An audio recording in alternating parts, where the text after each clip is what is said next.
Guys, welcome back to Precision Rifle Network. Today we're going to take this Ruger 1022 Action out of this old stock. We've got a Tactical Solutions barrel on here. I'm going to put a little bit nicer scope on it, and we're going to put it into a KRG chassis, and we're going to see what kind of improvements it makes, or maybe negatives. I don't know. We're going to find out. Let's go.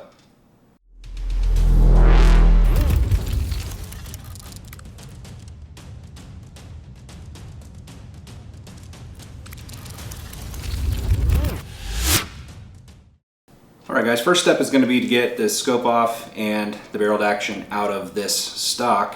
So get rid of this bag. Cole-tac. Check out Cole-tac. You can get 10% off by using code PRN10 checkout. Alright, let's get this scope off of here. Oh look, having the right size wrench, much more helpful.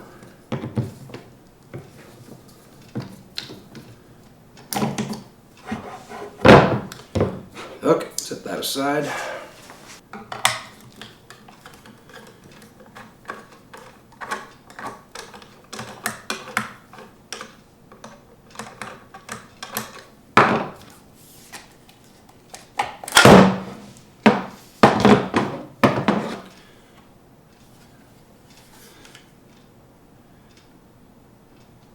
Wow, April 12th, 2006. I bet some of you, never mind. I was going to say I bet some of you watching this channel aren't even that old, but that would not be the case probably. 2006 though. Like I've had that bad boy for a long time.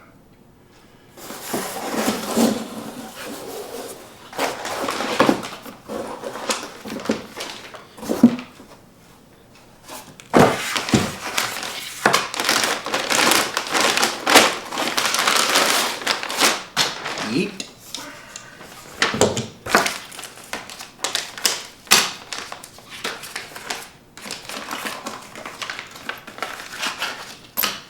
Go. I think I'm into the thicker buttstock. I kind of like the shorter length, although this is really short. I probably will end up adding that. There's one thing I like about the KRG Bravo chassis here is that it's got the captured front action screw. It's kind of nice, and it moves just slightly so that you can get just the right positioning depending on what you got there. Nice vertical grip, lots of adjustability in the comb height. You got the kind of mini chassis built in here, give it some rigidity. Not that you really need it on a 1022, but just makes it a little more rigid, also for just kind of wading into the bipod and things like that, so that's nice. All right, let's see what we got here.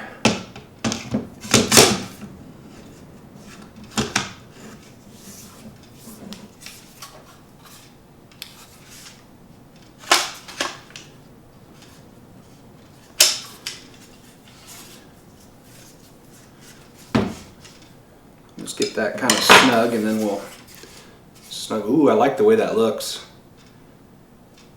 It's a little more tactical. Lightened it up just a little bit.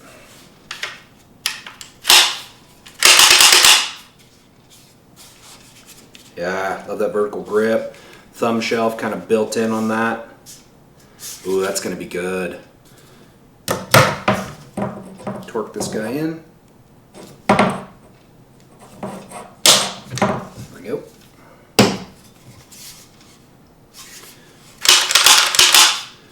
Nice. Okay, just putting the final touches here on getting the scope mounted. I use the Badger Ordnance dead level, as I kind of already said. Assuming that my concrete pad in the garage is level, which I've checked it with a long level and it is. And assuming that this tool chest is level, I mean, I'm not too picky about everything being exactly perfect. I'll probably double check this with a plumb bob line just out across, 25 yards or 50 yards or something, and just make sure everything's level with the world. That being said, I'm comfortable with this, so I'm just going to go ahead and torque these down. Finish it off here for you guys. We're going to call that good on the scope. I'm going to set this aside for now, and we're going to get that butt pad or whatever it is put on the rifle chassis, the KRG, and yeah, then we'll go from there. After we get all of that put together, then we're going to get the scope zeroed in. Obviously, I'm going to zero it at 50 yards, what I typically do. And then we'll put a couple of different boxes or brands, I guess. I'm not putting full boxes probably, but a couple different brands of ammo through it and just see what that Tactical Solutions barrel likes. It has been cleaned recently, just throwing that out there so people, in case they wonder. Okay, maybe we get lucky and this guy is the one I need.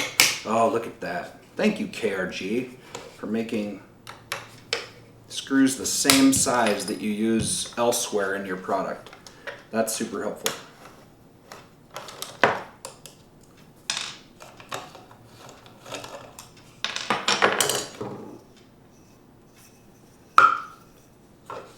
I can probably just add that on, can't I?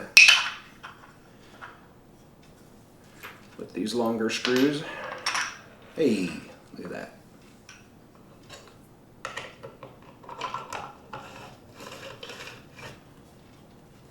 I like that because you can change that length of pole.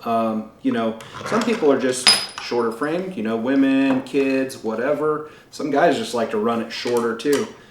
So I like that you can just kind of swap those out. I'm willing to bet they probably sell some more plates if you need to go even longer for that too, but this should be the same wrench as well.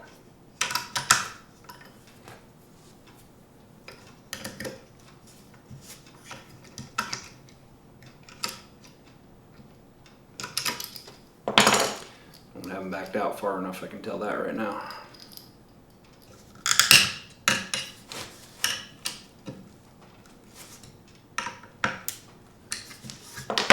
Okay, grab a bipod and then I can ditch the bag.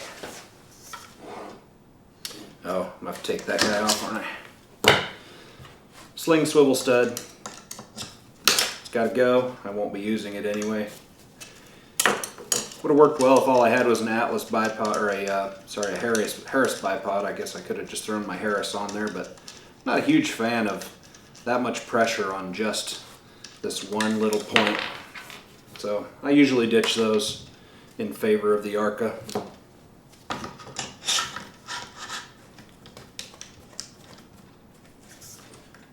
Hey, there we go.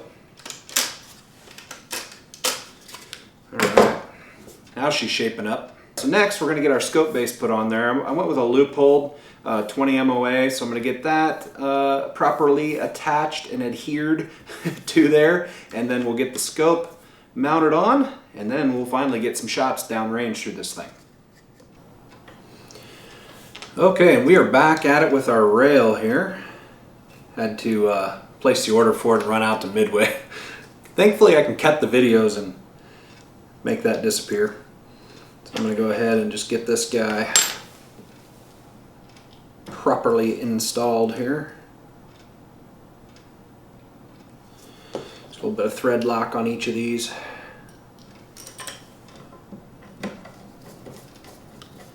Get them started.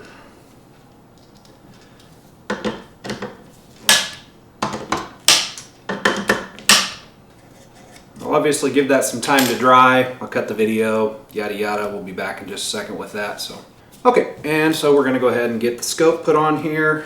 And we'll get our first shots downrange finally.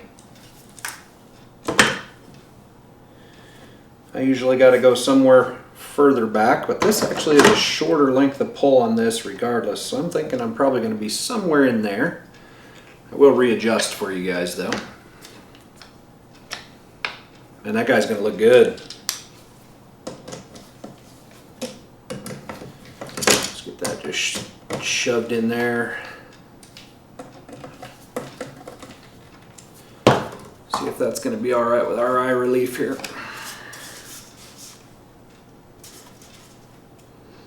Normally I'll lay prone and I'll go up to a positional position and just make sure, and I'll fine tune everything, but I'm trying to bust out this video for you guys today, and this is going to be close enough for now.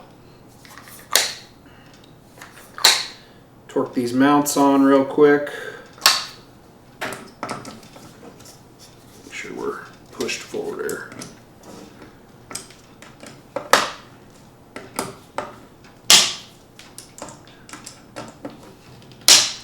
Okay.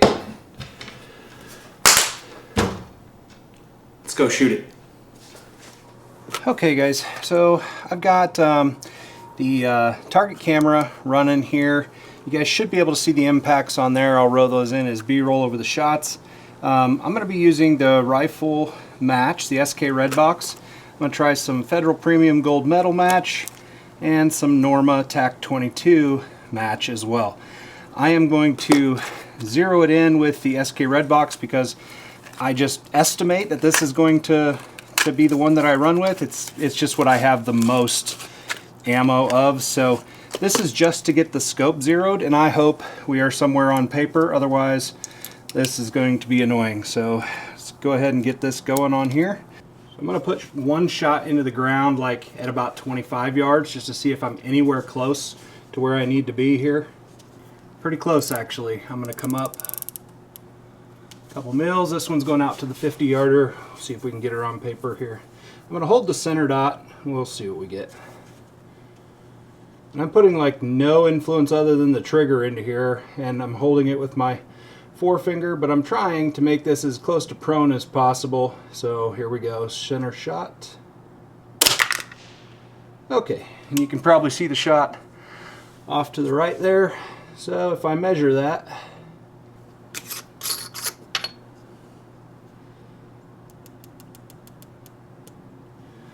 that to the left, and we'll see what we get here. Another shot at the center.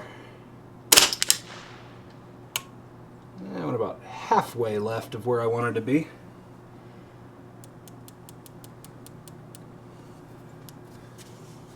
Another shot in the center.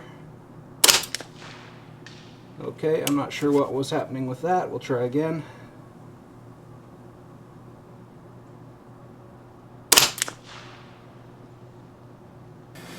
Maybe that's as good as she'll shoot, guys. I don't know. I don't expect a ton out of a Tactical Solutions barrel, to be honest. It should be better than the factory barrel, which it's always shot pretty good. This is actually the worst I've seen this gun shoot.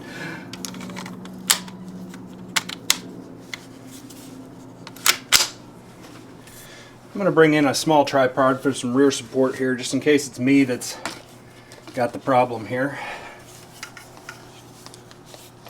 So this is going to be for a group with the SK match. I'm going to go for that top left circle there.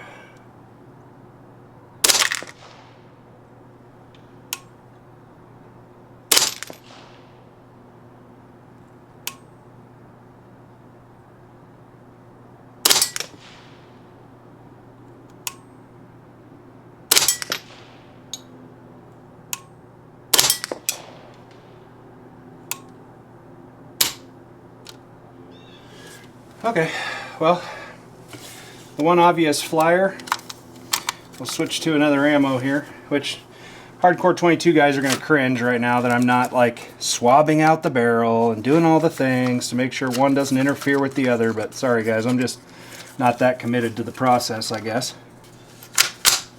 Okay, this is the Norma TAC 22. I'm going to go to the dot on the top center.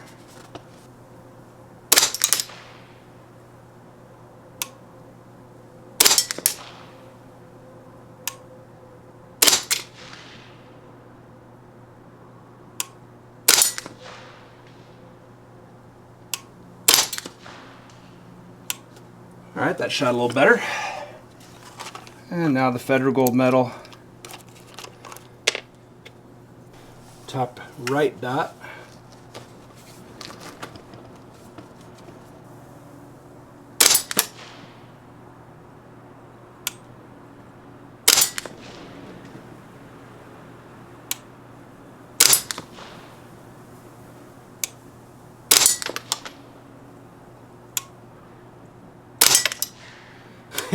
And that group is representative of Federal Gold Medal Match 22 long rifle out of every rifle I've ever tried it in.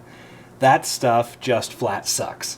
I don't know what it is with this stuff, but it's gone. Did you like that? Tossing ammo out the window? Don't worry, I'm going to use it. I'll go get it in a minute. Okay guys, I was able to find, I dug around and I found one box of the the Ely match grade. So I'm going to go ahead and put the Ely through there as well and just see if that makes any difference for us down there. And we're going to shoot at the bottom right circle.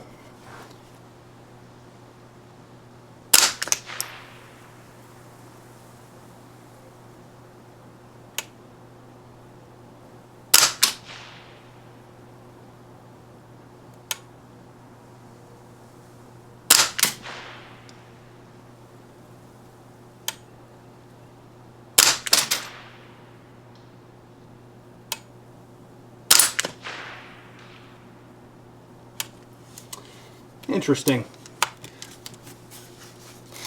That was clearly the best group. Ely generally does shoot quite well, but usually SK Rifle Match, Redbox, and Ely are pretty dang similar to me. But this time, we're going to give it to the Ely Match. Very clear winner on that little test there. All right, well, let me get down to the bench and I will give you kind of some closing thoughts, guys. All right, so finishing this thing out. Again, we had Ruger 1022, nothing fancy done to it, like run-of-the-mill, bone stock 1022 action that I have had forever. No special trigger, no nothing. So it's got the heavy trigger in it, yada yada.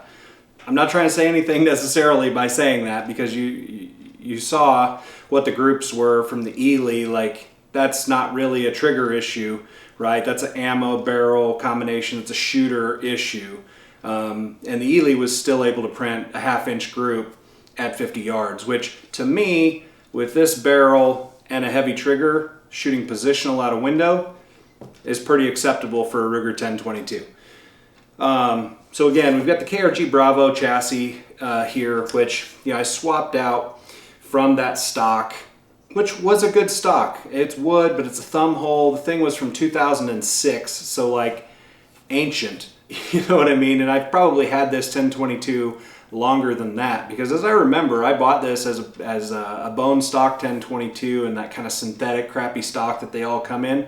Swapped it out to that stock at some point in 2006, 2007 time frame, based on the date stamp on that stock.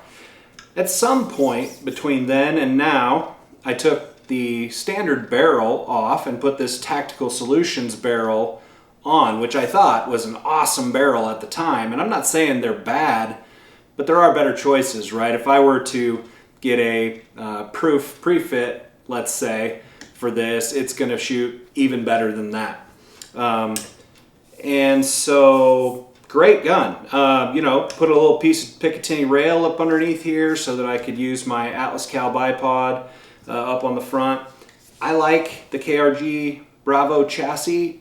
Not really super awesome in the way of features, right? Compared to bigger brothers, like, the Whiskey 3, those kinds of things have a lot more adjustability and features built in. Obviously, this is kind of your poor man's setup, but I really like it. It gives me a vertical grip, gives me adjustability in the length of pull and the cheek piece. Easy swap, as you saw. One screw, take that barreled action out, put it back into here, torque everything down. Got the 20 MOA rail here from Leupold. Got that mounted in. Leupold Mark 5, 3 to 18, 3.6 to 18. Suppressor up on front. Excellent little plinking setup. Hopefully you guys appreciate the video. Please make sure and check out our sponsors. There's links down in the description below. Secure Gun Storage, cole-tac, MK Machining, a number of others. Check them all out. There's discount codes down there. Hit that subscribe button for me. And come on back next time for another great video from Precision Rifle Network. Thanks, guys.